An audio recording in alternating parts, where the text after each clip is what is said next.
রাধা দামোদরের প্রেম লাভ করব। অনন্ত মমতা বিষ্ণু মমতা প্রিয় সঙ্গতা ভক্তি রীতি উচ্চতে বিশ্ব প্রহ্লাদ উদ্ধব নারদ। বলছে হৃদয়ের যে মমতাটা, যে ভালোবাসাটা, গোবিন্দ যে চিৎকর ভালোবাসাটা আমাদের হৃদয়ে স্থাপন করেছে, বলছেন যে এই ভালোবাসাটা স্ত্রী পুত্র সংসার বৃত্ত বৈভব থেকে নিংড়িয়ে যদি আমরা সেই রাধা দামোদরের চরণে আমরা সেই ভালোবাসাটা দিতে পারি, তার নামই হলো প্রেম। অর্থাৎ হৃদয় নিংড়ানো ভালোবাসাটা স্ত্রী পুত্র বৃত্ত বৈভব ঐশ্বর্যে আমরা না দিয়ে আমরা কি করবো, ভালোবাসার মোড়টা যদি একটু রাধা দামোদরের চরণে আমরা দিতে পারি, তার নামই হলো প্রেম। প্রেম কোনো বড় কোনো তত্ত্ব বিষয়বস্তু না।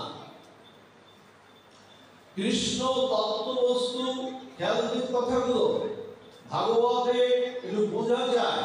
কৃষ্ণ তত্ত্ববস্তু, কৃষ্ণ ভক্তি প্রেমরূপ, নাম সংকীর্তন সর্ব আনন্দ স্বরূপ।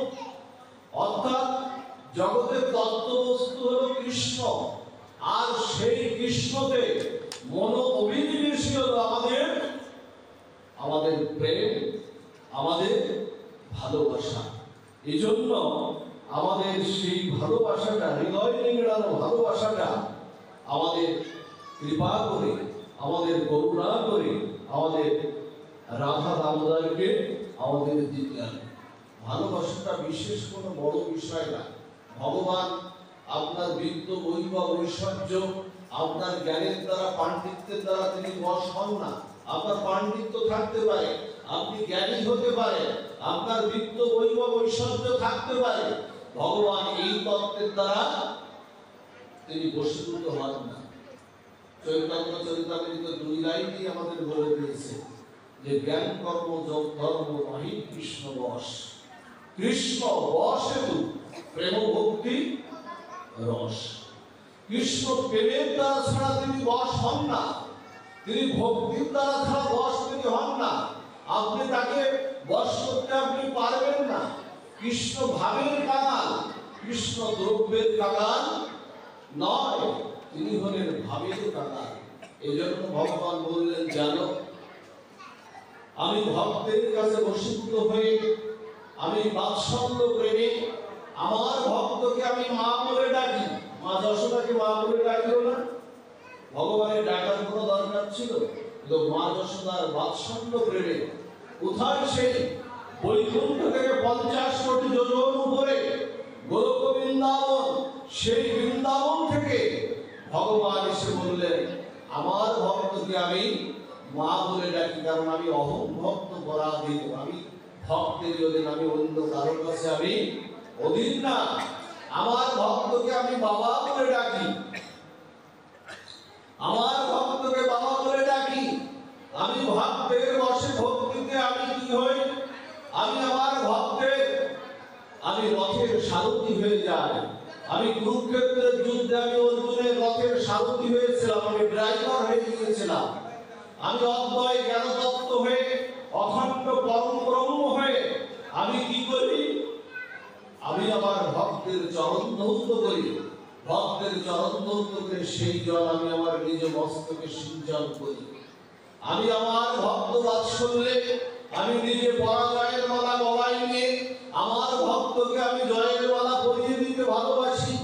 আর জানো, আমি ভক্তের জিদের কাছে আমি আমার নিজের জিদটাও আমি ছেড়ে দেই। এই হলো আমার ভক্ত বাৎসল্য। দিলেন না? মা যশোদা বলেছিলেন, আমি তোকে বাঁধবই।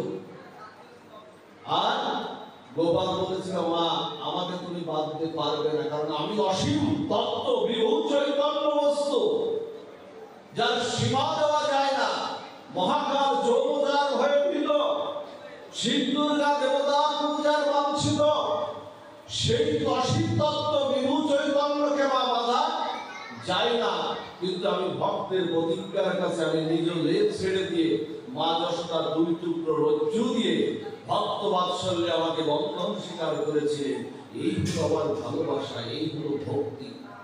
সেই মাসটা হলো এই মাস, এই মাস হলো ভক্ত বাৎসল্য বিনীত জনা, তাই বলছে যে যথা দামোদর ভক্ত বাৎসল্য বিনীত জনা তস্মৈ তাদৃশ্য মাস সর্বপুরুকারক। বলছে এই আমি ভগবান যেমন ভক্ত বৎসল, তেমনি এই মাসটাও ঠিক তেমন ভক্ত বৎসল। এই জন্য আপনাদের ভালোবাসাটা না, ভালোবাসাটা গোবিন্দ অভিমুখী করুন। তস্মিন তুষ্ট জগৎ তুষ্ট। অন্য সবাইকে আপনি যত সংসারে যত জন আছে, আত্মীয় স্বজন বন্ধু বান্ধব কুটুম্ব যত জন আছে, আপনি তাদেরকে কোনোদিন সন্তুষ্ট করতে আপনি পারবেন না কোনো কিছু দিয়ে। দেখবেন স্বার্থের একটু ব্যাঘাত ঘটলেই আপনার সাথে আর নাই। সে স্ত্রী বলেন, পুত্র বলেন, কন্যা বলেন, ভাই বলেন, আপনি তাদেরকে কাউকে সন্তুষ্ট করতে পারবেন না। কিন্তু আমি যদি ভগবানকে সেই ভালোবাসাটা দেই, ভগবান বলছেন যে, শাস্ত্র বলছেন যে তস্মিন তুষ্ট জগৎ তুষ্ট। গাছের গোড়ায় জল ঢাললে যেমন তার মূল কাণ্ডে ওই জল প্রবেশ করলে তার শাখা প্রশাখা পত্র পল্লব প্রস্ফুটিত হয়ে যায়, পল্লবিত রসবতী হয়ে যায়, যৌবনাবতী হয়ে যায়, তেমনি না আমাকে তুষ্ট করো, তোমার সংসার এমনিতেই সুখে স্বচ্ছন্দে ভরে উঠবে। তুমি অন্য কাউকে তুষ্ট করে তার মন তুমি কখনোই পাবে না। এই জন্য আমাদের হৃদয়ে যে ভালোবাসাটা একটু গোবিন্দকে দিতে হবে। কেমন জানেন ভালোবাসাটা? দৃষ্টান্ত না দিলে বোঝা যায় না। আপনি সকালবেলা না আপনি স্নান করছেন, কেন স্নান করছেন? আপনি সকালবেলা জগন্নাথের বা রাধা মাধবের আপনি মঙ্গল আরতি করবেন। উদ্দেশ্য আপনার হলো রাধা মাধবের আপনি মঙ্গল আরতি করবেন। এই যে রাধা মাধবের উদ্দেশ্যে আপনি মঙ্গল আরতি করবেন, এটাই হলো ভক্তি, এটাই হলো প্রেম। অর্থাৎ ভগবানের জন্য যা কিছু চেষ্টা সেটা হলো প্রেম। আর নিজের সসঙ্গ বাসনার জন্য যা কিছু আমাদের চেষ্টা সেটা হলো কাম। যদি এই জায়গাটা একটু বুঝতে পারেন, আত্ম ইন্দ্রিয় প্রীতি বাঞ্ছা তারে বলি কাম, কৃষ্ণ ইন্দ্রিয় প্রীতি বাঞ্ছা ধরে নাম প্রেম। দুই লাইনই সব উত্তর দিয়ে গেছে। নিজের জন্য যা কিছু চেষ্টা সেটা হলো কাম, ভগবানের জন্য যা কিছু চেষ্টা সেটা হলো প্রেম। আপনি সকালবেলা উঠে জগন্নাথের মঙ্গল আরতি করবেন বলে স্নান করবেন, এটা প্রেম। আর যারা দেখবেন সকালবেলা উঠে দেখবেন 8টা-9টার সময় সুন্দর নিজের দেহ সুখের জন্য তারা স্নান করছে না, নিজের দেহকে সুখ দেওয়ার জন্য, ওটা হলো কি জানেন? ওটা হলো কাম। জগন্নাথের জন্য রান্না করছে, ওটা প্রেম। আর নিজের জন্য করছে, ওটা কাম। ঘুরিয়ে দিন, আমাদের মোড়টা একটু ঘুরিয়ে দিতে হবে। মোড়টা ঘুরিয়ে দিলেই আমাদের প্রেম আসবে। দেখবেন যারা এই যে বিড়ি সিগারেট নেশা করে না, যারা এইগুলো খায়, তামাক দ্রব্যাদি যারা খায়, আচ্ছা ওরা তো লাইটে বিড়ি বা সিগারেট ধরায় তো ধরিয়ে ওরা খায়। আবার ওই একই আগুন দিয়ে তো ধরায়, আবার ওই একই আগুন দেখবেন প্রকার ভেদে একটা কাম একটা প্রেম। ওই একই অগ্নি আপনি সন্ধ্যার সময় মহাপ্রভুর আরতি করছেন, ওই একই আগুন পঞ্চপ্রদীপ দিয়ে জ্বালিয়ে আপনি আমার চৈতন্য মহাপ্রভুর আরতি করছেন। একটা হলো ভক্তের দিকে, একটা ছুটে গেল ভগবানের দিকে প্রেম, আর একটা হলো কাম। এই জন্য নিজের জন্য যা কিছু চেষ্টা সেটা কাম, আর ভগবানের জন্য যা কিছু চেষ্টা সেটা হলো প্রেম। এই জিনিসটা যদি আমরা বুঝি না, তাহলেই আমাদের প্রকৃত ধর্মপথে আমরা এগিয়ে যেতে পারবো। তত্ত্বকে বুঝতে হবে। শুধু পাঠ এখানে আসলাম, পাঠ হবে গেলাম, এই ভাব নিয়ে আসলাম, ভিতরে তত্ত্বকে একটু বোঝা যায়। যারা দৃষ্টান্ত দিচ্ছেন, একই বাগানে না একটা গোলাপ বাগানে দুইজন প্রবেশ করেছে। জীবগোস্বামী পাদ বলছে দুইজন প্রবেশ করেছে একই বাগানে। এখন গোলাপের বাগানে একজন হলো ভক্ত আর একজন হলো সাধারণ, তিনি ভক্ত না। এখন যে সাধারণ যে ভক্ত তিনি একটা গোলাপ তুলেছেন, তিনি একটা গোলাপ তুলে না তিনি গোলাপটা হাতে দিয়ে বলছেন, আরে সুন্দর গোলাপ, এই গোলাপটা আজকে আমি বাড়ি গিয়ে না আমার প্রিয় তোমার খোপায় না, আমি আমার প্রিয় তোমার খোপায় দিয়ে আমি গোলাপটা আমি দিয়ে দেব। না জানি এই গোলাপটা পেয়ে আমার প্রিয় আমাকে কত, আমার প্রিয় আমাকে কত ভালোবাসবে, কত প্রশংসা করবে আমাকে। একজন এই ভাব নিয়ে চলে গেল। আর যিনি ভক্ত না, যিনি ভক্ত তিনি ওই গোলাপটা হাতে নিয়েছেন। তিনি গোলাপটা হাতে নিয়ে কি করছেন, যে আমার এই গোলাপটা, আমি এই গোলাপটা, হে গোলাপ, হাতে তুলে বলতে, হে গোলাপ, তুমি তো পৃথিবীতে সৃষ্টি হয়েছো ভগবানের জন্য, রাধারানীর জন্য সৃষ্টি হয়েছো, তাদের অঙ্গ কান্তির গন্ধ থেকে তুমি সৃষ্টি হয়েছো। আমি এই গোলাপটাকে আমার ঠাকুর মন্দিরে গিয়ে চন্দন চর্চিত করে আমি তোমার চরণে সমর্পিত করব। একই গোলাপ, একই ফুল, শুধু দেওয়ার প্রকার ভেদে, দেওয়ার ভাবে একটা প্রেম হয়ে গেল, একটা কাম হয়ে গেল। যদি এইটা আমরা বুঝি, এই জন্য ভগবানকে আপনাদের দিতে হবে, মোড়টা ঘুরিয়ে দিতে হবে। ঘুরিয়ে দিলেই কাম প্রেম হয়ে যাবে। ভগবানকে ভালোবাসা ছাড়া আর উপায় নাই। ভগবান আমাদের হৃদয়ে এই ভালোবাসাটা না, ভালোবাসাটা স্থাপন করেছিলেন। সপ্তম মাসে যখন আমরা মাতৃগর্ভে ছিলাম, ভগবান এই চিৎকন ভালোবাসাটা আমাদের হৃদয়ে স্থাপন করেছিলেন। কিন্তু আমরা কি করলাম জানেন? আমরা ভগবানকে বলেছিলাম, হে ভগবান, তোমার দেওয়া এই ভালোবাসাটা, যে চিৎকন ভালোবাসাটা, আমরা তো অমৃতের সন্তান, তোমার দেওয়া চিৎকন ভালোবাসাটা আমি পৃথিবীতে গিয়ে তোমার দিকে ধাবিত করব। কিন্তু সেই ভালোবাসাটা ভগবানকে না দিয়ে সেই ভালোবাসাটা তাকে দিলাম, স্ত্রীকে দিলাম, পুত্র দিলাম, কন্যাকে দিলাম, অর্থবিত্ত বৈভব সব কিছুকে দিয়ে ফেললাম।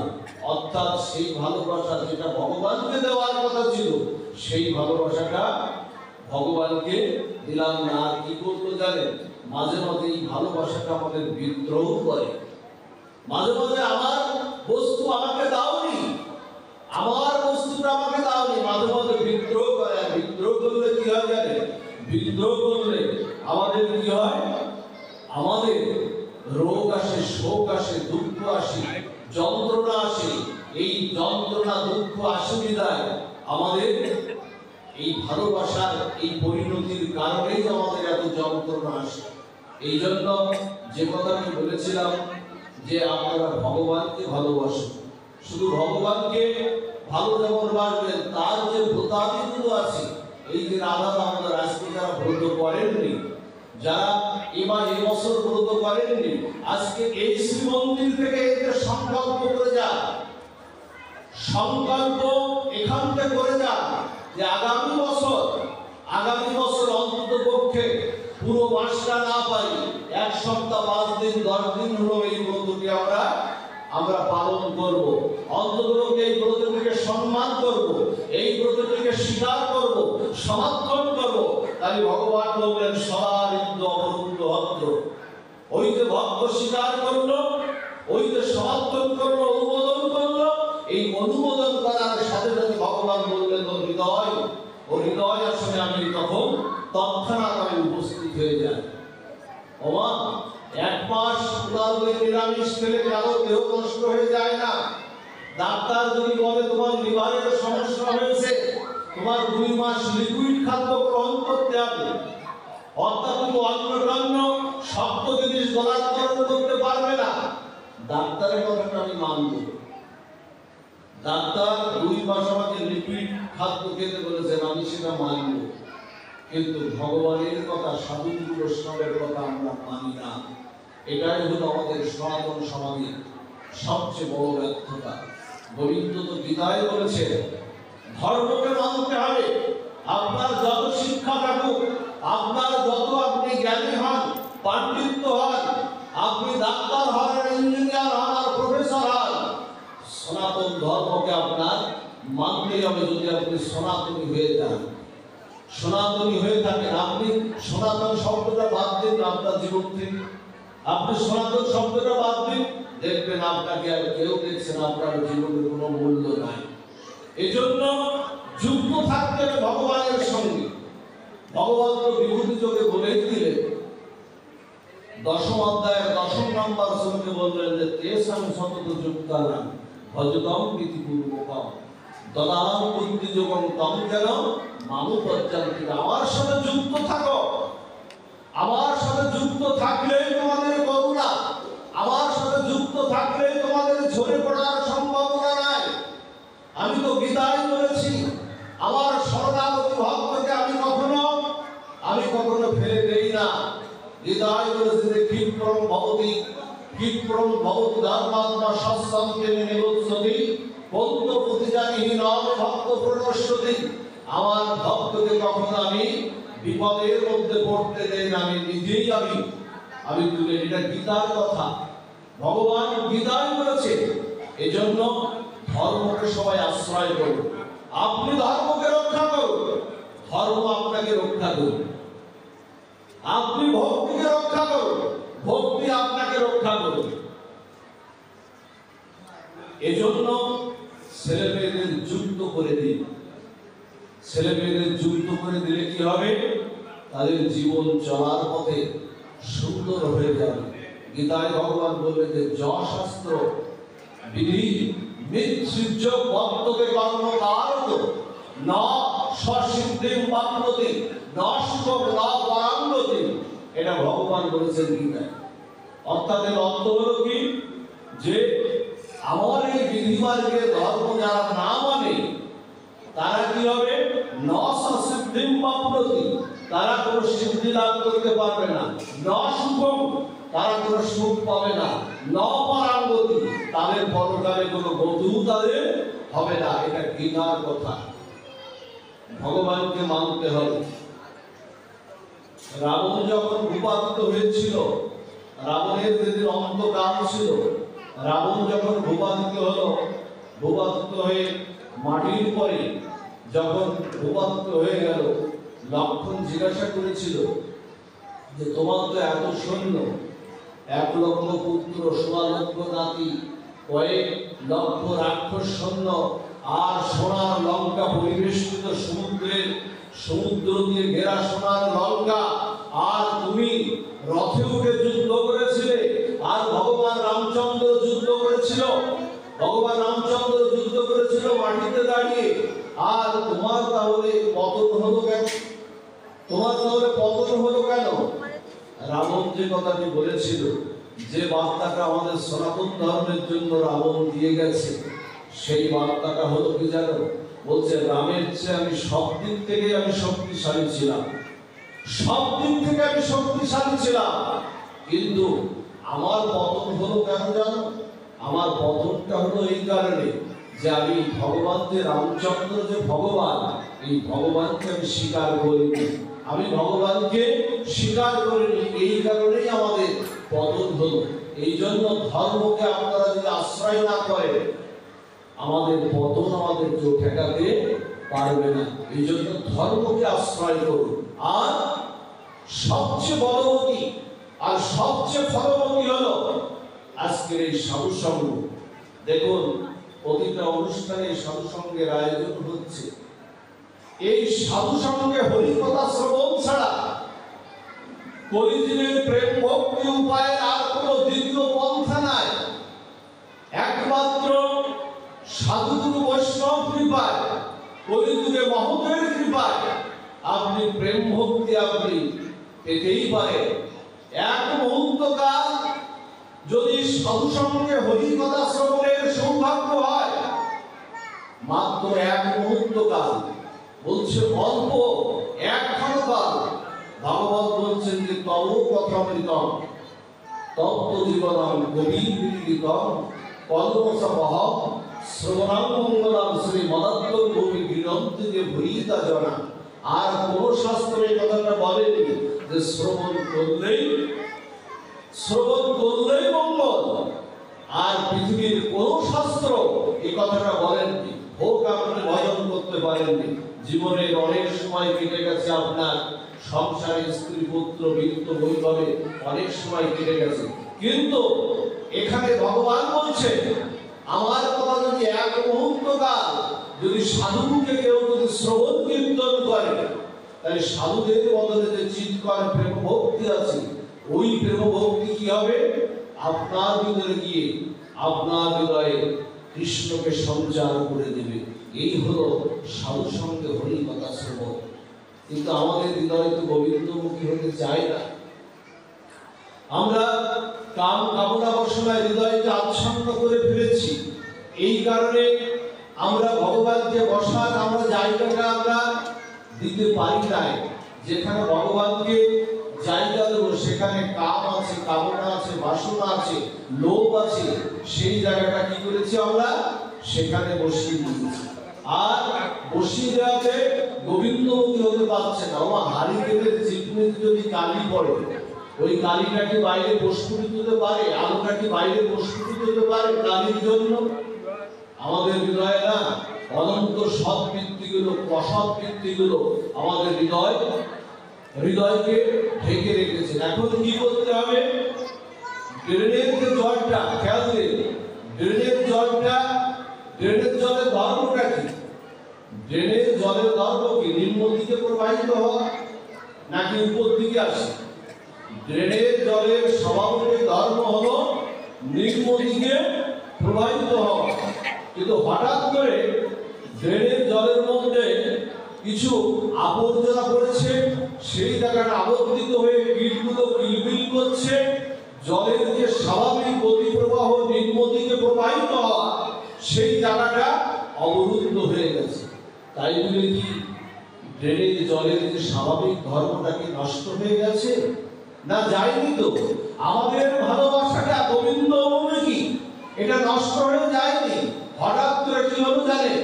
আকাশ থেকে মুষলধারে এক বর্ষা বৃষ্টি হলো। বৃষ্টির ওই প্রবাহমান স্রোত দ্বারা ড্রেনের জলের মধ্যে যে ময়লা আবর্জনা কীটগুলো ছিল না, কিলবিল করছিল, ওইগুলোকে ভাসিয়ে নিয়ে গেল। আর ভাসিয়ে নিয়ে নদীতে গেল, নদী চলে গেল গঙ্গায়। তেমনি আমাদের হৃদয়ে ওই ড্রেনের জলের মতো যেমন কাম কামনা বাসনা যে অসৎ বৃত্তিগুলো আছে, যদি এক মুহূর্ত কাল যদি সাধু সঙ্গে হরি কথা শোনার সৌভাগ্য হয়, ওই এক মুহূর্ত সাধু সঙ্গে হরি কথা যদি অমৃত বর্ষণ হয়, ওই এক মুহূর্ত হরি কথার মাধ্যম দিয়ে আপনাদের হৃদয়ের অসৎ বৃত্তিগুলো দূর করে দিয়ে আপনাকে কৃষ্ণ ভক্তি আদান করতে সক্ষম করে দেবে। এটাই হলো কৃষ্ণ কথা। সেই কথা শ্রবণ করতে হবে।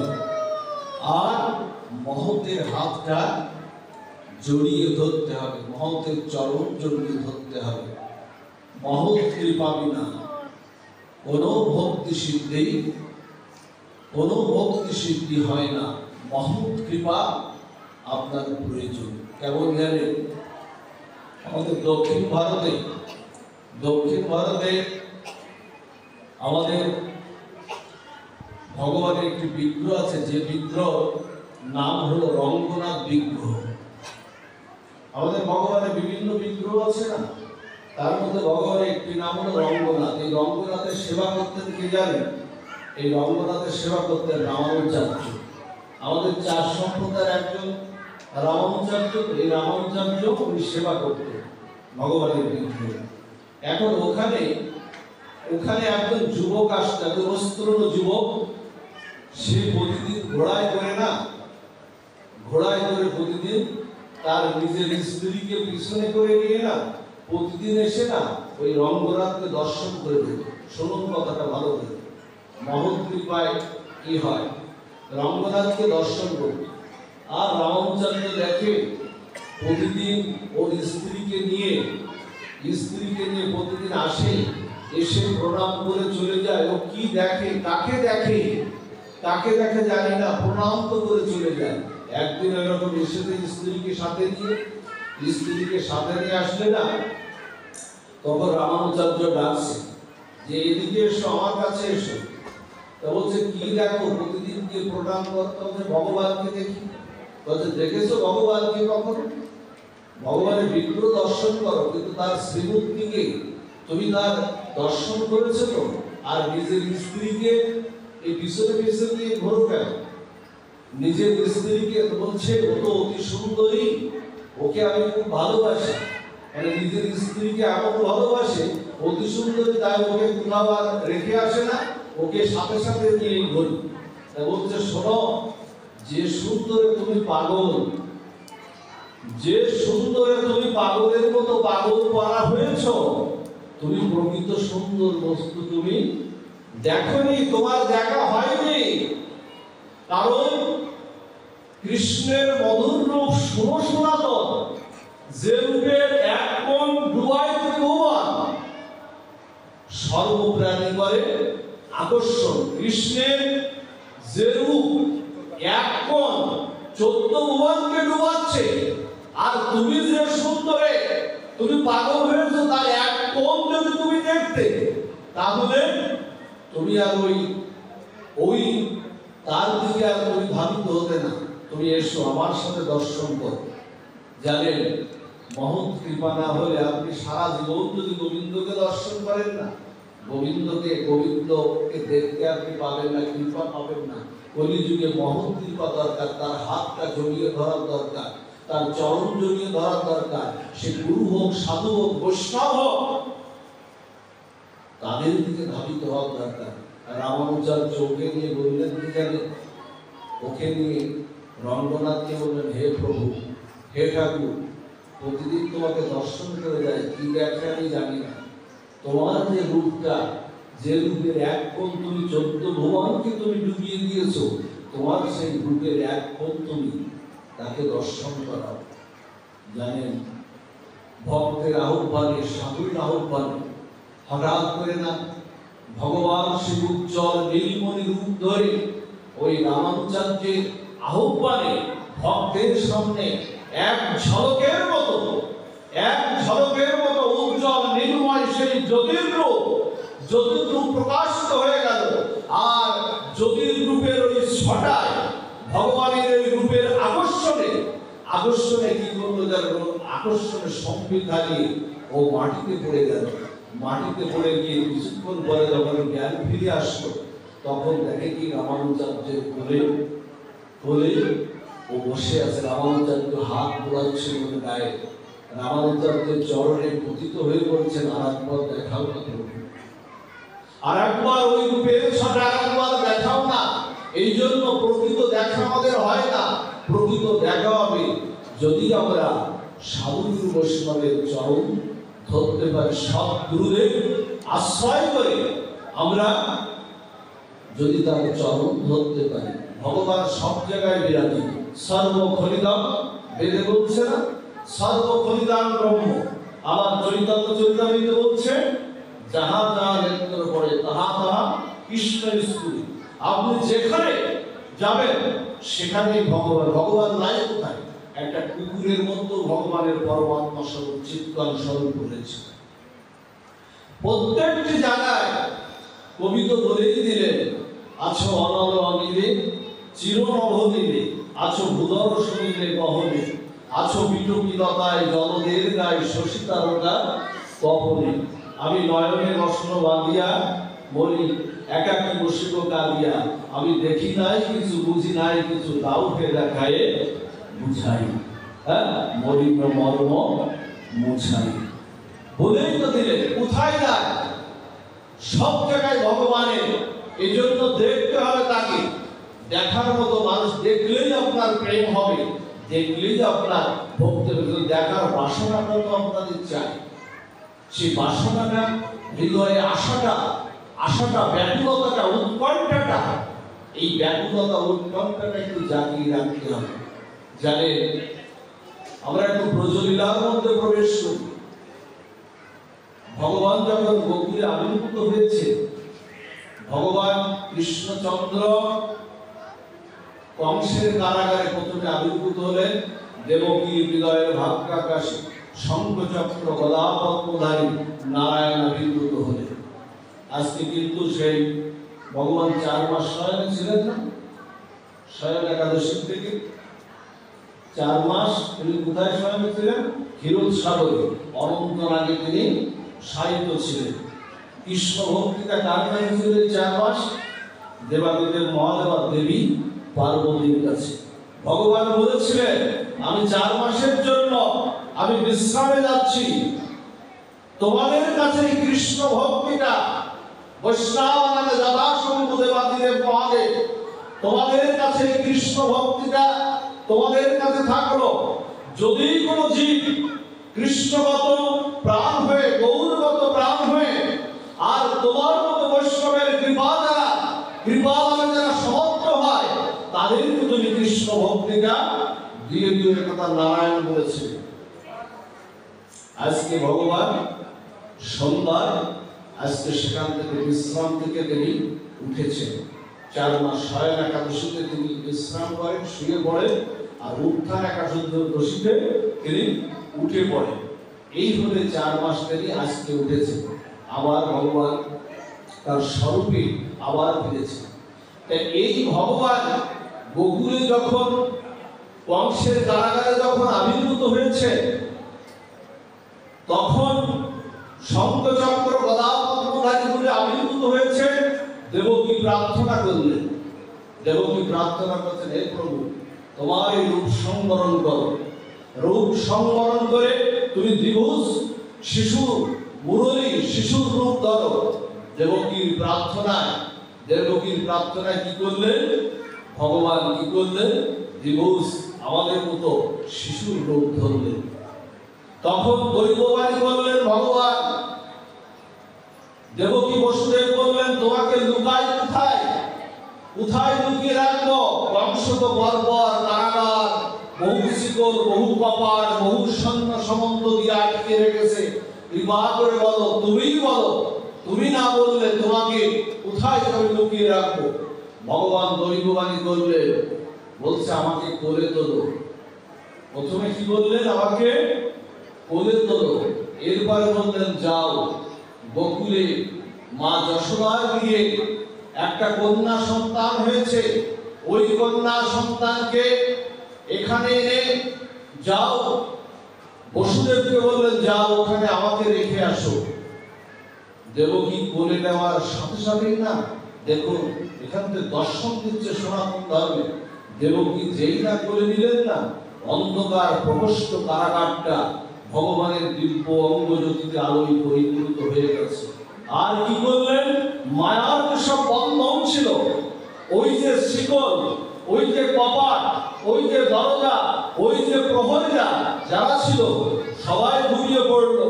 আর শিকলগুলো কপাটগুলো আস্তে আস্তে পর এমনিতেই খুলে যেতে লাগলো।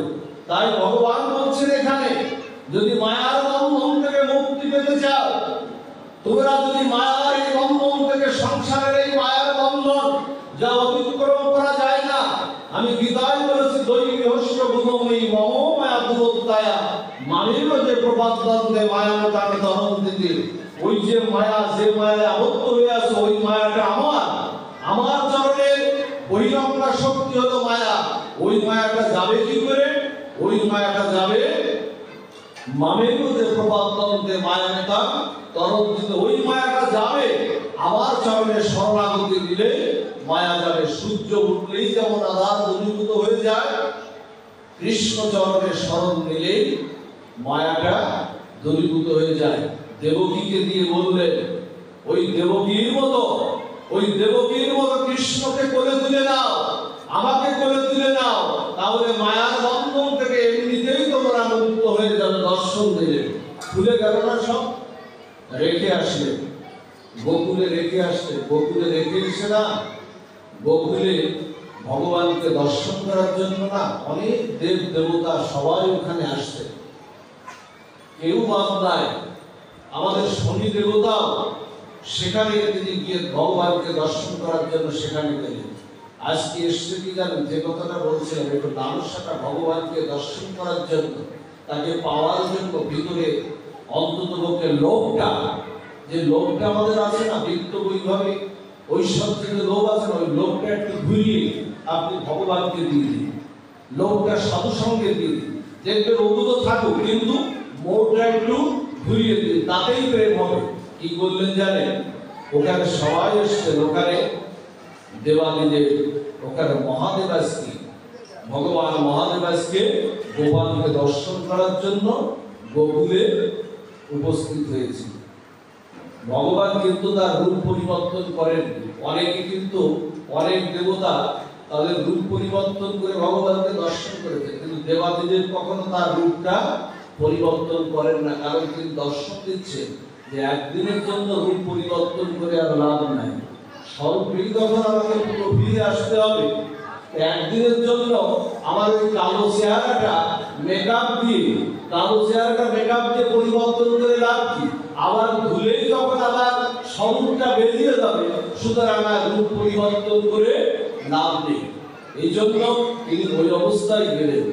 ওই অবস্থায় যাওয়ার সাথে সাথে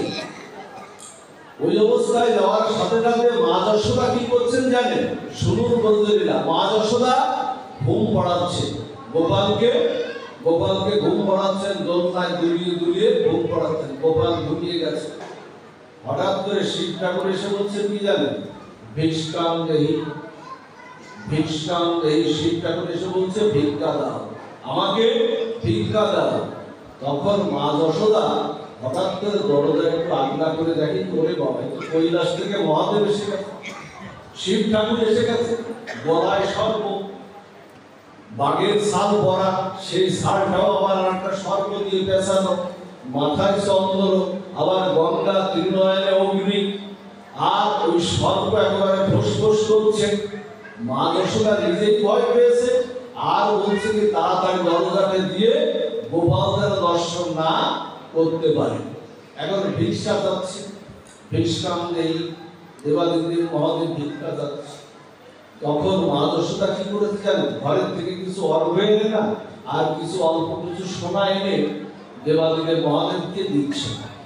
দেবাদিদেব মহাদেব তখন বলছে যে দেখো, আমি এমন ভিক্ষু, আমি দেবাদিদেব মহাদেব, আমি কৈলাস থেকে এসেছি, আমি এমন ভিক্ষু যে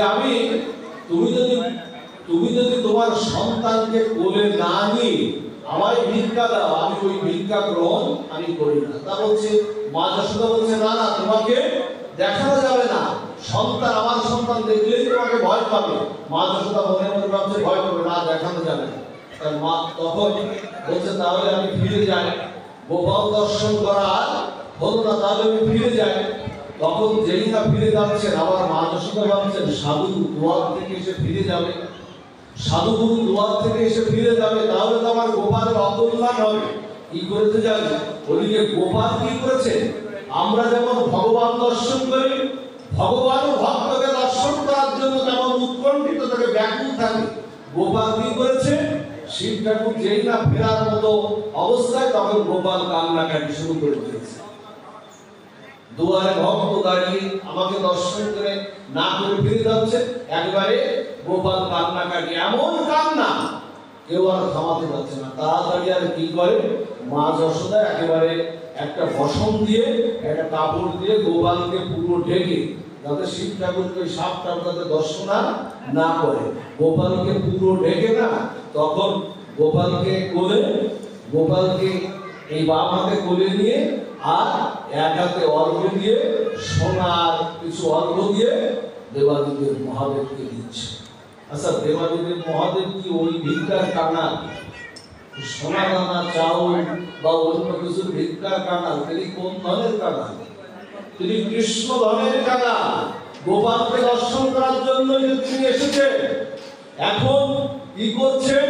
তখন মনে মনে প্রার্থনা জানাচ্ছেন যে হে ভগবান, কৈলাস থেকে তোমাকে দর্শন করার জন্য আসলাম, তুমি ভক্তাতীত ভগবান, তুমি ভক্তকে দর্শন করাও, কৃপা করে আমাকে তুমি দর্শন করাও। গোপাল কি করলেন জানেন?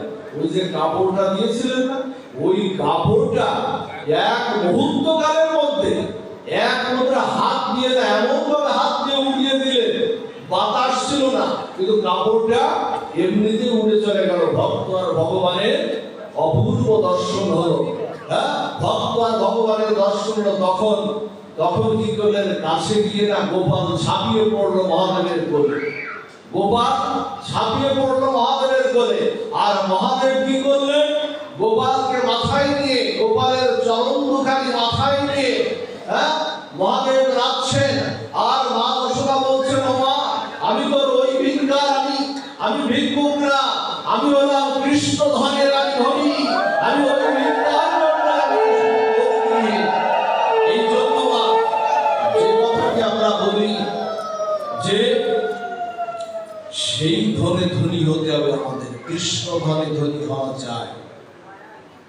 মহাপ্রভু শ্রীকৃষ্ণকে বললেন না, ন ধনম ন জনম ন সুন্দরী কবিতাঙ্গ জগদীশ কামরে মম জন্মনি জন্মনিশ্বরে ভগবৎ ভক্তি রহিত হৃদয়ী।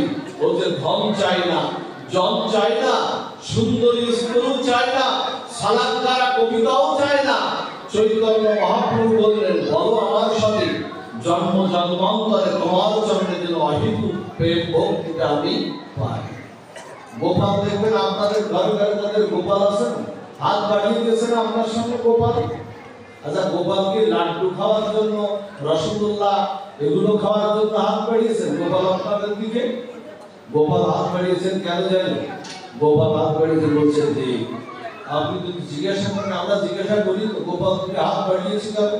বলছে গোপাল তখন বলছে কি জানেন?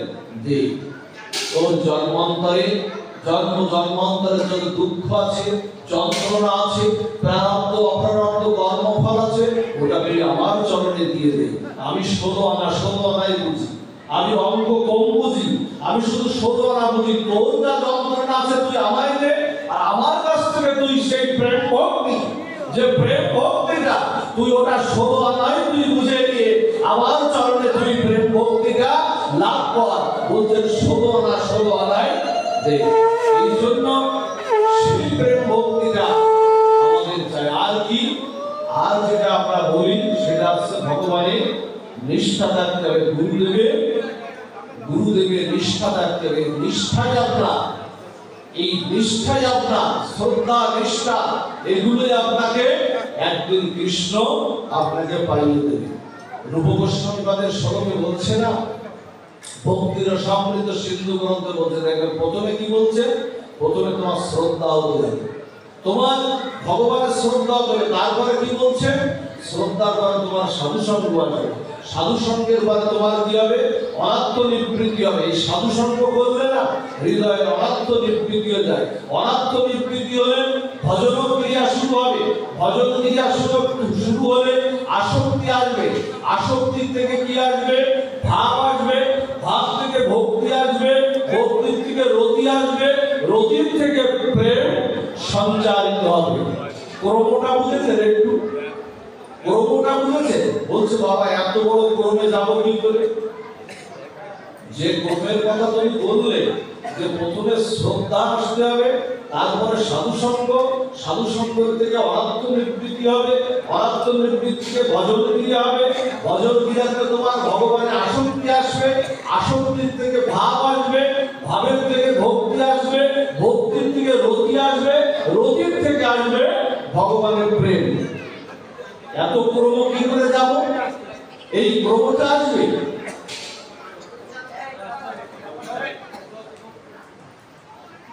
এই ক্রমটা আসবে কি করে?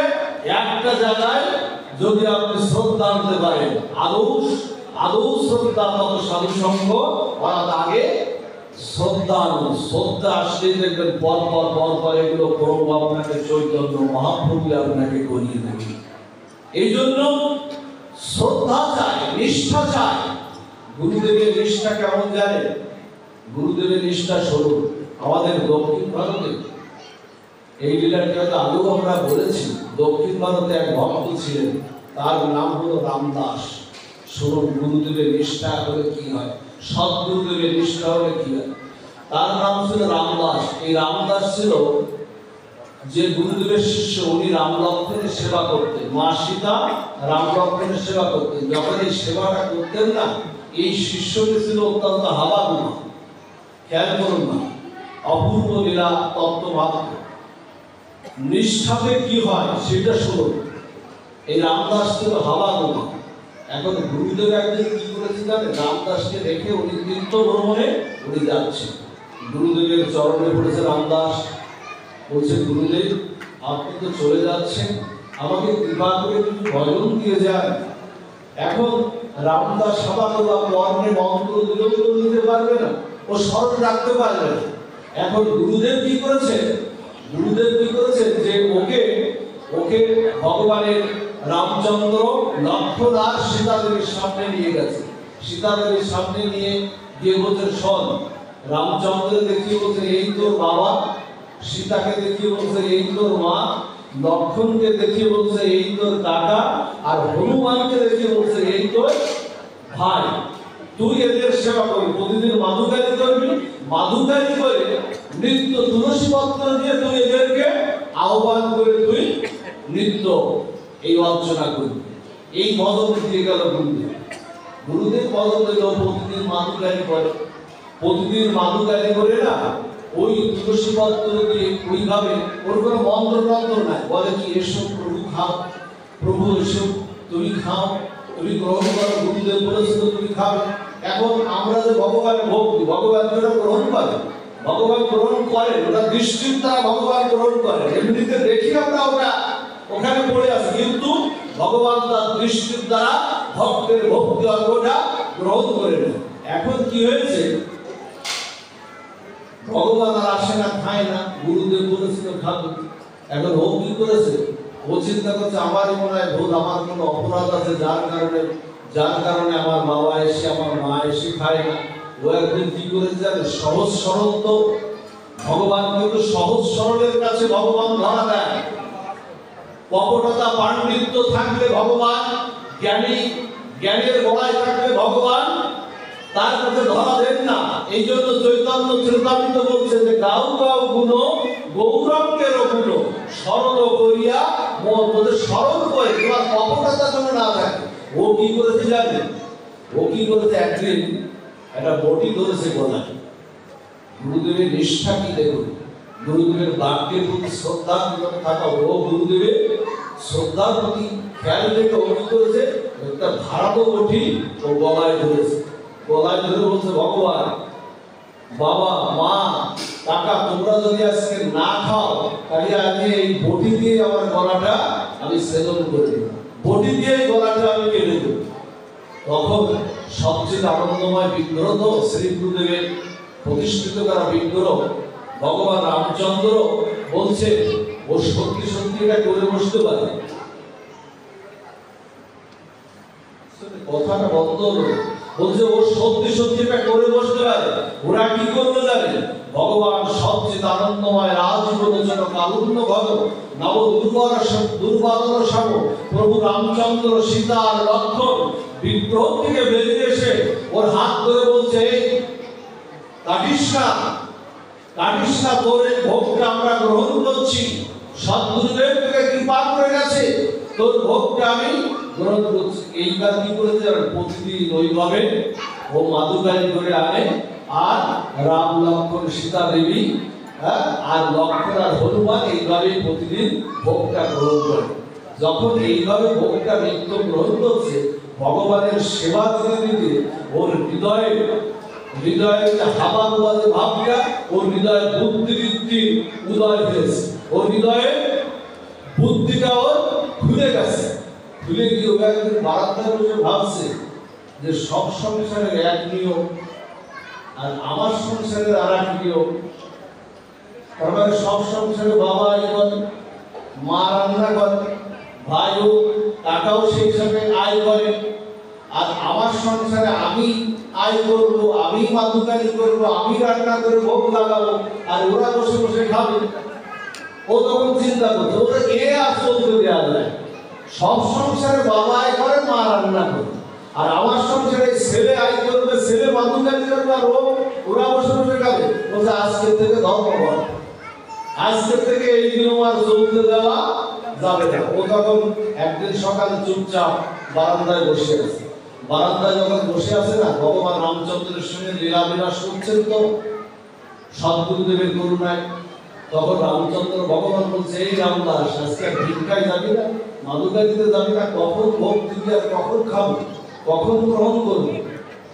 তখন বলছে কি, আজ আর ওই নিয়ম চলবে না, আজকে আর ওই নিয়ম চলবে না, সব সংসারের যে নিয়ম আজকে সেই নিয়মই চলবে। তার মানে সব সংসারে বাবাই করে, মা রান্না করে, হ্যাঁ, আর ছেলে বসে বসে খায়, আর আজকে সেই নিয়ম চলবে। তখন সীতা দেবীকে বলছে, সীতা দেবীকে ভগবান রামচন্দ্র বলছে, শোনো, বসে খাওয়ার আর দিন চলে গেছে, যাও রান্না করে হেসে হাড়ির কাছে যাও, উনুনে গিয়ে বসো, আর আমি লক্ষণকে বলছে, লক্ষণ হনুমানকে নিয়ে কাঠ কাটতে যাও, বসে বসে খাওয়ার দিন চলে গেছে, আর আমার কাছে ব্যাগটা ধরে দাও, আমি মাদুকারি করে নিয়ে আসি, ভক্ত আর যাচ্ছে না। এইভাবে কিন্তু এইবার ও বসে বসে খায়, ওরা সীতা দেবী রান্না করছে, রামচন্দ্র মাদুকারি করছে, লক্ষণ আর হনুমান সেই সাথে সহযোগিতা করছে, এবার ওরা ও বসে বসে খায়। এইভাবে যখন 6 মাস চলছে, 6 মাস যখন চলছে, তখন ওই যে শ্রী গুরুদেব গিয়েছিল কিন্তু প্রমাণে, উনি আজকে আশ্রমে ফিরছে। উনি চিন্তা করছেন, ওনার নিজের বাড়ি যাওয়ার চিন্তা করছেন, রামদাসকে তো রেখে গিয়েছিলাম, বাবা গোবা কি না জানি কি করছে, একটু দেখে আসি, একটু ওকে দেখে আসি কি না কি করছে। গিয়ে না ও ওই আশ্রমে যেই প্রবেশ করেছে, সেই না গুরুদেবের চরণে একেবারে দণ্ডবত প্রণতি নিবেদন করেছে। আরে রামদাস, ভালো আছিস তো? সেবা টেবা হচ্ছে? হ্যাঁ বলছে, প্রভু পুরোদমের সেবা হচ্ছে। বলছে সেবাটা একেবারে পুরোদমেই হচ্ছে। বলছে তার মানে? তা বলছে এখন ওই বাবা আই করে, মা রান্না করে, বাবা মাদুকারি করে, মা রান্না করে, আর কাকাও ভাই সেই সাথে আছে। এখন উনি চিন্তা করছে, মনে হয় ওর গ্রাম থেকে মনে হয় বাবা মা বা কাকা টাকা এরা এসেছে গ্রাম থেকে মনে হয় কেউ এসেছে। এখন বলতো চল বাবা মাকে একটু দেখে আসো, চল তাহলে তো বাবা। এখন রান্না করে গিয়ে দেখে কি, কোটি সূর্য চন্দ্র, কোটি সূর্য উদয় করে ভগবান রামচন্দ্র সামনে বসে, সীতা দেবী ঘরের মধ্যে রান্না করছে, লক্ষণ বসে আছে পাহারাদার, হনুমান বসে আছে পাহারাদার হয়ে। ওই না গুরুদেব দর্শন করে, ভগবানকে দর্শন করে, ওই দর্শন করে মাটিতে গুরুদেবী সঙ্গী দাঁড়িয়ে মাটিতে পড়ে গেছে। যখন গুরুদেবের জ্ঞানটা হইল, সম্বিতটা হইল, তখন ভক্তকে জড়িয়ে ধরে বলছে, আরে রামদাস, আরে তুই তো শাস্ত্রের মাথা সব উল্টে পাল্টে দিলি। এতদিন জানতাম গুরুদেবী শিষ্যকে ভগবান দর্শন করায়, আর তুই শিষ্য হয়ে আমি শ্রী গুরুদেবকে আজকে ভগবান দর্শন করাই। এই জন্য নিষ্ঠাটা, যদি নিষ্ঠা থাকে, এই নিষ্ঠাটা থাকলেই করুণা হয়ে যাবে। নিষ্ঠা, এই জন্য শ্রী গুরুদেবে নিষ্ঠা থাকতে হবে। বিগ্রহকে ইট মাটি পিতল লোহা তামা ভাবতে হবে না। বিগ্রহ তুমি বিগ্রহ নহ, সাক্ষাৎ ব্রজেন্দ্র নন্দন। বলছে ওরা বিগ্রহ না। যেদিন থেকে শ্রী গুরুদেব প্রতিষ্ঠা করে দিয়ে গেল, কোন সাধুগুরু বৈষ্ণব প্রতিষ্ঠা করে দিয়ে গেল, ওর মধ্যে সবচেয়ে আনন্দের খেলা হচ্ছে। আমরা দেখতে পাচ্ছি না, কিন্তু দেখার যাদের চোখ হয়েছে তারা কিন্তু দেখতে তারা পাচ্ছে। আমাদের এক ভগবানের নাম হলো, দক্ষিণ ভারতে এক ভগবানের নাম হলো বিট্ঠলজি ভগবান। আপনারা নাম শুনেছেন বা অনেক হয়তো শোনেননি। এই বিট্ঠলজি ভগবান ছিলেন, মন্দিরে পূজিত হচ্ছে, তার বিগ্রহটা অনেক বড়। এই বিট্ঠলজি ভগবান একদিন কি করেছে জানেন? দেখুন নিষ্ঠাতে কি হয়। একদিন কি করেছে, সমস্ত ভক্তরা মিলে চিন্তা করছে, ভগবানের যদি মুকুট পরাবে, এত বড় সুন্দর বিগ্রহ, ভগবানের মুকুট নাই, যদি একটু পড়ানো যেত সোনার মুকুট। একজন স্বর্ণকারের কাছে গিয়েছে, স্বর্ণকারের কাছে গিয়ে বলছেন, শোনো, আমাদের সঙ্গে যেতে হবে। বলছে কোথায়? বলছে বিট্ঠলজি ভগবানের কাছে যেতে হবে আমাদের কাছে। তা বলছেন কেন? বলছে ভগবানের একটা মুকুট বানাবো, তোমাকে গিয়ে মাপ নিয়ে আসতে হবে, কতটুকু পরিমাণ আছে ভগবানের মস্তকে মাপ নিয়ে আসতে হবে। এখন কি হয়েছে, ওই ভক্ত ছিল, ওই যে স্বর্ণকার যিনি সোনার কাছে, উনি ছিলেন শিব ঠাকুরের ভক্ত। উনি বলছেন দেখো আমি তোমাদের বিগ্রহ দর্শন করতে আমি যেতে পারবো না, কারণ আমি মহাদেবের ভক্ত, আমি মহাদেব ছাড়া কাউকে আমি দর্শন আমি করি না। এখন বলছে তোমরা মাপ নিয়ে এসো, আমি নিজে আমি ওটা করে দেবো, তোমাদের মাপ অনুযায়ী আমি করে দেবো। নিষ্ঠাটা কি সেটা দেবো। যখন মাপটা নিয়ে গেছেন না, ভগবানের কি অদ্ভুত লীলা পরিবার দেখুন। আজকে ভগবান তাকে দর্শন দেবেন, আজকে কি লীলা করছে। মাপটাও অ্যাকুরেট করে ঠিক করে নিয়ে আসলো। উনি তৈরিও করে দিলেন মুকুট। গিয়ে দেখা গেল কি সে মুকুট কিন্তু মস্তকে আর খাটছেন। আবার গেলেন, বলছে কেমন বানালেন? আমি তো ঠিকই বানিয়েছি, একটু তোমরা মাপ দিয়েছো। এখন ওরাও দেখতে না ঠিক আছে মাপ, তাহলে মুকুট খাটছে না কেন? আবার নিয়ে আসলো, আবার মাপ ছোট হয়ে গেল। আবার নিয়ে আসলো, আবার মাপ ছোট হয়ে গেল। এইভাবে শুধু মাপ ছোট হয়। দেবাদিদেব মহাদেবের ভক্তরা আছে, ভগবান নিজেই দর্শন করবে। এখন কি হয়েছে, যখন এইভাবে যখন মাপে আর খাটছে না, তখন ওই ভক্তরা ওই ওনার কাছে কি বলছেন, শোনো তুমি আমাদের বিঠ্ঠলজিকে দর্শন করো আর না করো, তাহলে তোমার চোখটা তোমাকে আমি বেঁধে দিচ্ছি, আমরা তোমাদের চোখ বেঁধে নিয়ে যাচ্ছি। এই চোখ বাঁধা অবস্থায় তুমি মাপটা নিও, আর মাপটা নিলেই তখন একেবারে ঠিকঠাক হবে। তাহলে যেতে পারি। আমি কিন্তু তোমার বিঠ্ঠলজি ভগবানকে দেখবো না, কারণ আমি দেবাদিদেব মহাদেবের আমি ভক্ত, আমি তোমার বিঠ্ঠল ভগবানকে আমি দেখবো না। দক্ষিণ ভারতে বিঠ্ঠল ভগবান পূজিত হচ্ছে। এখন কি করেছে, চোখটা ভালো করে একেবারে টাইট করে বেঁধে নিয়ে ওই যে সেই সোনার দোকানদার স্বর্ণকার উনি গেছেন, গিয়ে না উনি আস্তে আস্তে ওই ভগবানের সামনে দাঁড়িয়ে ভগবানের অঙ্গ স্পর্শ করছে। অঙ্গ স্পর্শ করার সাথে সাথে উনি দেখছেন কি, যে আমার দেবাদিদেব যেমন বাঘের ছাল দেয়, ভগবানের বিঠ্ঠলজি ভগবানের বাঘের ছাল কেন? বিঠ্ঠলজি ভগবান ওর সামনে না, ও যে স্পর্শ করছে, স্পর্শে আজকে মহাদেবের রূপ নিয়েছে। হঠাৎ করে মাজায় লাগে সর্বপ্রাচীন শীতল, মহাদেবের অঙ্গ তো শীতল হয়, শীতল করতে যেত আমার ইষ্ট দেবতা, এ তো মহাদেব। তারপরে আস্তে আস্তে আরো উঠে দেখে যে ভগবানের সেই গলায় সর্ব, উপরে গঙ্গা, মাথায় চন্দ্র, সবই ঠিকঠাক আছে, এ তোমার ভগবান। যেই না কি করে জানেন, দেখুন প্রেম ভক্তি কিভাবে না হয়, বৈষ্ণবের আরাধনা করছে, ভগবান তাকে দর্শন দিচ্ছে। যেই না কি করেছে জানেন, যেই দেখছে যে তো আমার ইষ্ট দেবতা, আমার দেবাদিদেব মহাদেব শিব ঠাকুর, যেই না ওই চোখটা যেই না খুলেছে, একেবারে বদন থেকে যখন, নয়ন থেকে যখন কাপড়টা সরিয়ে গেছে, সরিয়ে দেওয়ার সাথে সাথে ওখানে আর মহাদেব নাই, ওখানে স্বয়ং ভগবান বিঠ্ঠলজি ওর সামনে উপস্থিত হয়ে কৃপা করে ওকে দর্শন দিয়ে ওকে প্রেম ভক্তি ওকে দিয়ে দিল। এই হলো ভগবান। এই জন্য যে দেবতার প্রতি যদি আপনি দেবতাকেও ভালোবাসেন, অনেকে মা কালীকে ভালোবাসেন, অনেকে দেবী দুর্গাকে ভালোবাসেন, অনেকে দেখবেন বিভিন্ন বিগ্রহকে আপনাদের আসক্তি আছে, আপনারা ওই আসক্তিটা ধরে রাখুন। ওই আসক্তি আপনাদের একদিন ভগবান দর্শন করিয়ে দেবে। কারণ গীতায় ভগবান বলছে যে যারা দেবতার ভজন করে তারা অবিধিপূর্বক আমারই তারা ভজন করে। গীতাটা একটু পড়ে দেখবে। গীতায় বলা আছে কাঙ্ক্ষনান্ত কর্মণাং সিদ্ধি জগন্ত ইহ দেবতা ক্ষিপ্রক্ষি মানুষের লোকে সিদ্ধি ভগবতী কর্মজা। বলছেন যে যারা দেবতার উপাসনা করে তারা পক্ষান্তরে আমার উপাসনা করে। এই জন্য ভজনা করুন। আর আপনাদের একটু বলে যায়, যে কথাটা বলে যায়, একটু আপনারা অন্তত পক্ষে গীতায় ভগবান যেটা বলেছে, ছেলে মেয়েদের শিক্ষা দিন, স্বল্প উপাস্য ধর্মস্ব ত্রায়তে মহত ভয়া। বলছে অল্প করেও যদি কেউ ভজন করে,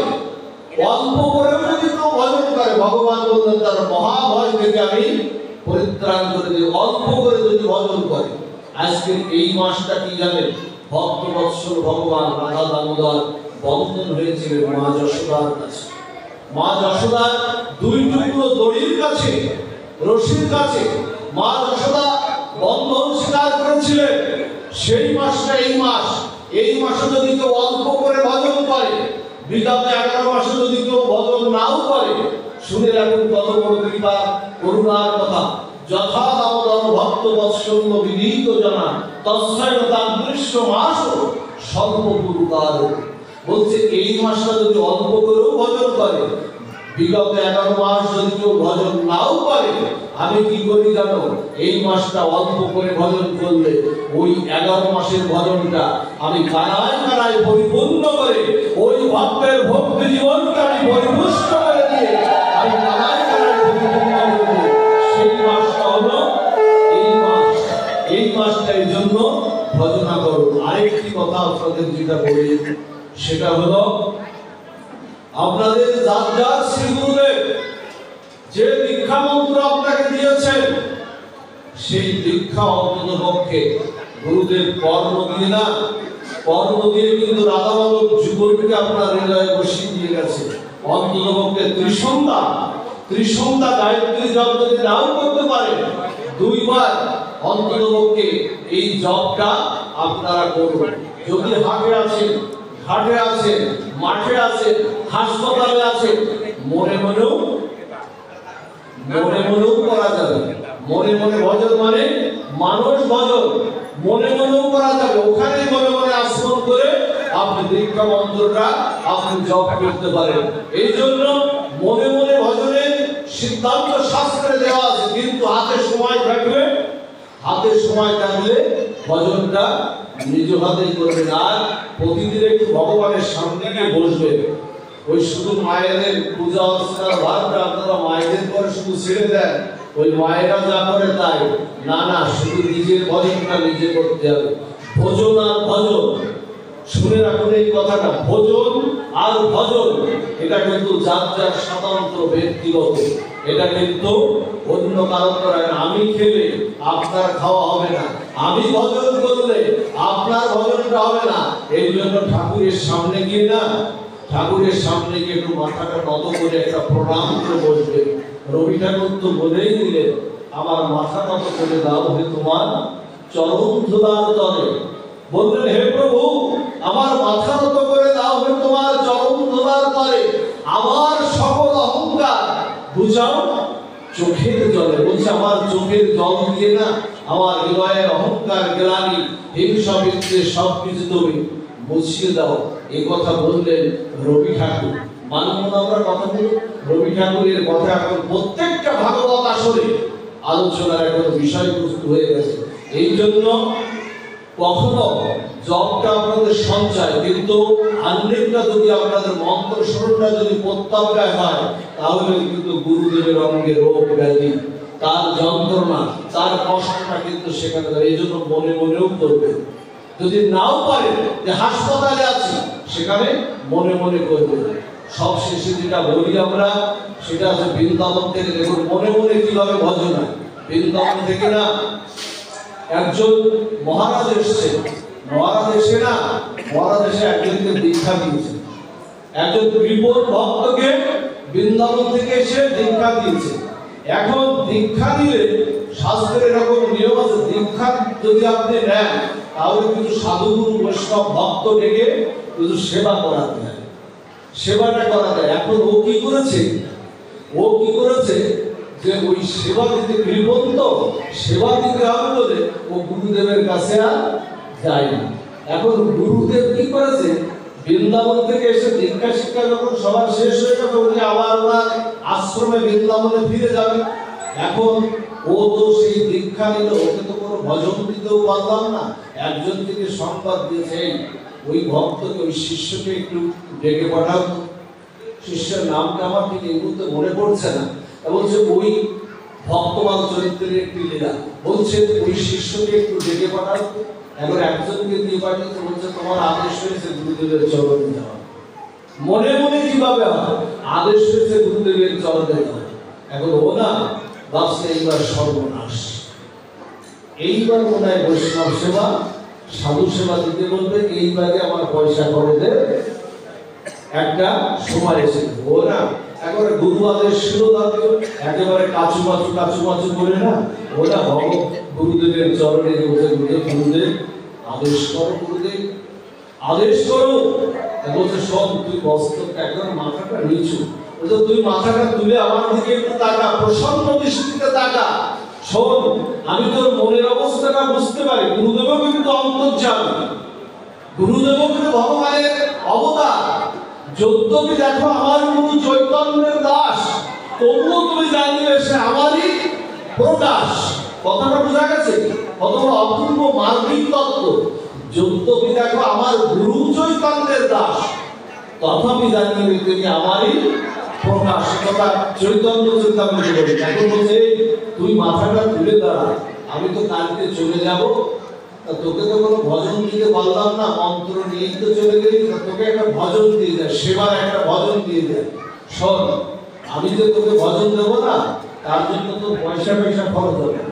তখন এইবার গাটা ঝাড়া দিয়ে, একেবারে গাটা ঝাড়া দিয়ে এবার বলছে তাহলে গুরুদেব আমি রাজি আছি, পয়সা যদি খরচ না হয় তাহলে এইরকম ভজন করতে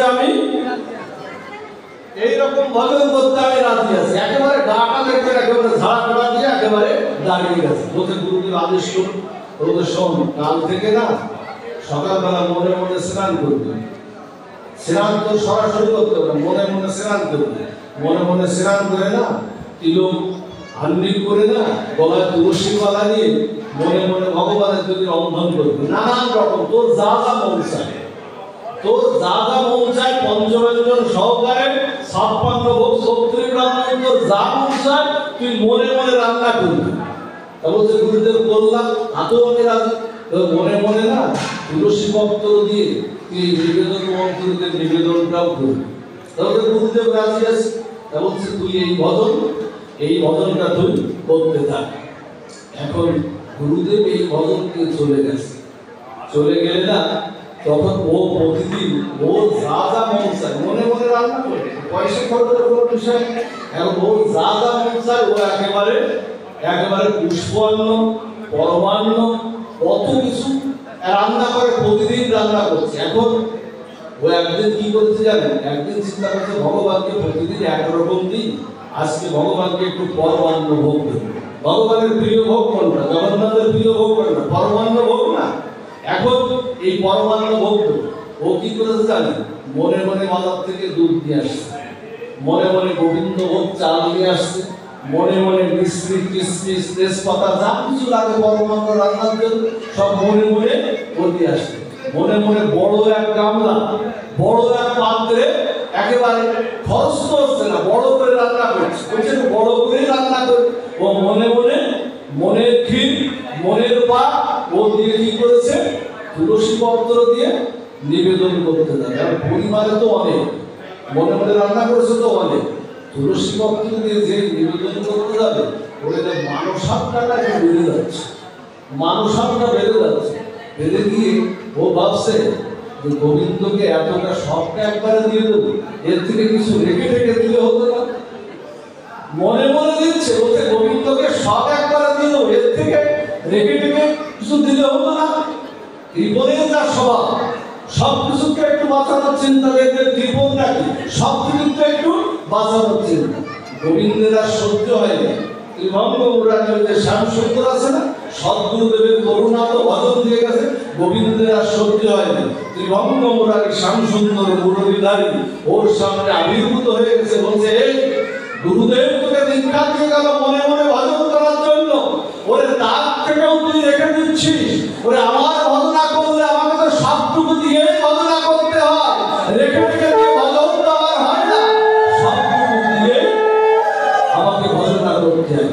গোবিন্দের ওই ত্রিভঙ্গ মুরারি ওই রূপটা দর্শন করে না, গোবিন্দ দর্শন করে কি হয়, মনের মলিনতা, কালিমা, হিংসা, বিদ্বেষ, কৃপণতা ওর মুহূর্তের মধ্যে দূর হয়ে বলছে প্রভু তুমি এত সুন্দর, তুমি এত সুন্দর। আচ্ছা ড্রেনের জলটা যদি নদীতে যায় তাহলে কি আর ড্রেনের জল বলবে? আচ্ছা ড্রেনের জলটা নদী থেকে নদীর জল বলবে, নদীর জল গঙ্গাকে গঙ্গা জল বলবে না? এই যে এক গণ্ডূষ জল, এই এক গণ্ডূষ জলের মধ্যে একটা তুলসী পত্র দিলে কি হবে? প্রসাদী হয়ে যাবে না? যাবে তো। বাজারে এক টুকরা বাতাসা বাতাসা এলে এখানে আপনি হরিণ লুট দিয়ে তুলসী পত্র দিয়ে নিবেদন করবেন, ওটা কি আর বাজারে বাতাসা বলবে? কি বলবো? ওটা ভোগ হয়ে গেছে, প্রসাদ হয়ে গেছে, ওটা প্রসাদ হয়ে গেছে। ও না, গোবিন্দকে দর্শন করে জীবনটা সবকিছু দুর্বৃত হয়ে ওর জীবন প্রসাদী হয়ে গেল। বলছে, প্রভু তুমি এত সুন্দর, এত সুন্দর, তুমি এত সুন্দর, তুমি বঙ্গমহারানী, তুমি এত সুন্দর। ওর সমস্ত কিছু না যা ছিল, বিদ্য বৈভব যা ছিল, সবকিছু ওই শ্রীমন্দিরে দিয়ে ও বৃন্দাবনে গুরুদেবের আশ্রমের দিকে ধাবিত হয়ে সেখানেই সারা জীবন হয় না। এই জন্য আবার এইরকম ভাববেন না, এইরকম আবার ভেবে বসছেন না যে মনে মনে করতে করতে সবসময় মনে মনে বলছেন না, তাহলে সর্বনাশ।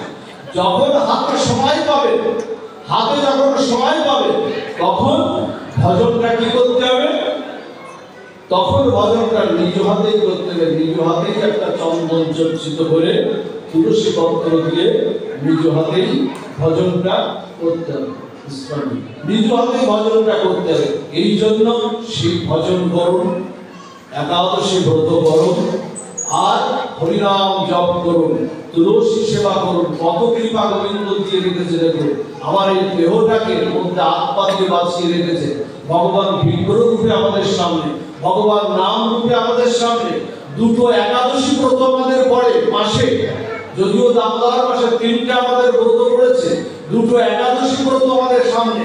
ভগবান আমাদের সামনে 2 দিন, আমাদের মাসে 2 দিন আসছে। উপবাস মানে কি? উপঅত্তার কি? উপবাস মানে না খেয়ে থাকা না, উপঅত্তার নিকটে, বাসত্তার বসবাস করা, ভগবানের সান্নিধ্যে বসবাস করার নামই হলো উপবাস। একাদশী রূপে উনি এসেছেন, গঙ্গা রূপে উনি এসেছেন, গীতা রূপে এসেছেন, উনি ভাগবত রূপে এসেছেন, তুলসী রূপে এসেছেন, গুরু রূপে এসেছেন, বৈষ্ণব রূপে এসেছেন, শাস্ত্র রূপে এসেছেন। কত করুণা করে রেখেছেন ভগবান। হরিনাম রূপে, যুগ ধর্ম হরিনাম রূপে এসেছেন, আমাদের করুণাটা করে রেখেছেন। শুধু সাধনা করে হাতটা বাড়াতে হবে। সেই সাধনায় আপনারা ভগবানের দিকে ধাবিত হন, ভগবানের চরণে প্রেম লাভের জন্য রাধা দামোদর, ভগবানের প্রেম লাভের জন্য সচেষ্ট হন। ভগবানের এই ব্রতাদির সঙ্গে আপনারা সংযুক্ত হয়ে যান। ছেলে মেয়েদেরকে একটু গীতার আলোকে একটু শিক্ষা দিন, তাহলে এই সনাতন সমাজ, এই সনাতন সমাজের ছেলে মেয়েদের আর কোনো প্রাপ্ত করতে পারবে না। অন্ততপক্ষে একটা গীতার শ্লোক প্রতিদিন যেন অর্চনা করে। শুধু ছেলে মেয়েদের বলবো না, যারা এখানে গার্জিয়ান আপনারা আছেন, মা বাবা আছেন, আগে নিজেদের আচরণ করতে হবে। নিজেরা আচরণ না করলে ছেলে মেয়েরা কিন্তু আচরণ করবে না। মহাপ্রভু সেটাই শিখিয়ে গেলেন যে নিজে আচরিয়ে জগৎকে শিক্ষা দান। চৈতন্য মহাপ্রভু কিন্তু ভগবান হয়ে আসেননি, তিনি ভক্ত ভাব অবতীর্ণ করে জীবকে চৈতন্য শিক্ষা দিতে, সনাতন শিক্ষা দিতে আবার চৈতন্য মহাপ্রভু অবতীর্ণ হয়েছে। সেই আচরণটা আগে পিতা মাতাকেই পালন করতে হবে। পিতা মাতাকে বারবার করা দেখলে না, সন্তান এমনিতেই আসবে। ডাক্তার ইঞ্জিনিয়ার বানানোর জন্য আমরা ব্যস্ত, প্রফেসর বানানোর জন্য ব্যস্ত, কিন্তু ভক্ত বানানোর জন্য কিন্তু ব্যস্ত না। আজকে এই সনাতন সমাজকে নেতৃত্ব দেবে কিন্তু সাধুরাই, সনাতন সমাজকে নেতৃত্ব দেবে গুরুবর্গ, সনাতন সমাজকে নেতৃত্ব দেবে বৈষ্ণবরা। দেখেন না, নেতৃত্ব দিতে গিয়ে আজকে জেলের মধ্যে সাধুরা আজকে দিন কাটাচ্ছে। 42টা সংগঠনকে এক করেছিলেন, তিনি আজকে জেলে। কার নেতৃত্ব দিচ্ছে? সাধারণটাকে নেতৃত্ব দিচ্ছে, ডাক্তার নেতৃত্ব দিচ্ছে না, ইঞ্জিনিয়ার নেতৃত্ব দিচ্ছে? সাধুরাই নেতৃত্ব দেবে। এই জন্য সন্তানকে সুশিক্ষায় শিক্ষিত করতে হলে জন্মদিনে খেলনা, পিস্তল, অনেক কিছু আমরা দেই, কিন্তু জন্মদিনে হাতে 100 টাকার একটা গীতা তুলে দিই। 100 টাকা কিতাবে হৃদয়ে উপার্থ, গীতাবে সারবন্তম, গীতাবে পরম পূজ্য, গীতাবে পরম গুরু। গীতায় আমাদের কুরুক্ষেত্রের যুদ্ধে শুধু একটু মন্ত্র সম্বলিত গ্রন্থ নয়, গীতা হলো আমাদের সনাতন ধর্মের দলিল, সনাতন ধর্মের চলার পথের পাথেয়। তাই গীতাকে আমাদের কি করতে হবে? স্মরণ করতে হবে। তাই তো ভগবান বললেন, হে অর্জুন, আমার শরণাপন্ন হও, তমেব শরণাং গচ্ছ সর্বভাবেন ভারত। হে ভারত, তুমি আমার শরণাপন্ন হও, আমি তোমাকে সকল বিপদ থেকে সকল যন্ত্রণা থেকে আমি মুক্ত করব। সেই কৃপা, এই শরণাগতি আপনাদের হোক, সেই কৃপা যেন আপনাদের সবার হয়। যারা দামোদর ব্রত করেননি, আগামীতে সংকল্প করুন এখান থেকে যে করবেন, 2-5টা দিন আপনারা করবেন। আর যারা ব্রত করেননি, অথচ শ্রী ভগবানের সেই ব্রতের কথা, রাধা দামোদরের কথা শ্রবণ কীর্তন করলেন, যারা 1 মাস ধরে ব্রত করেছেন আর আজকে এক্ষণকাল শ্রবণাম মঙ্গলা, সেই রাধা দামোদরের কথা যারা এক্ষণকাল শ্রবণ করলেন, ওই 1 মাস ব্রতধারী যে কৃপা পাবে, ঠিক আজকে যারা শ্রবণ করলেন সেই একই কৃপা আপনাদের মস্তকে হৃদয় বাজারে সেই এক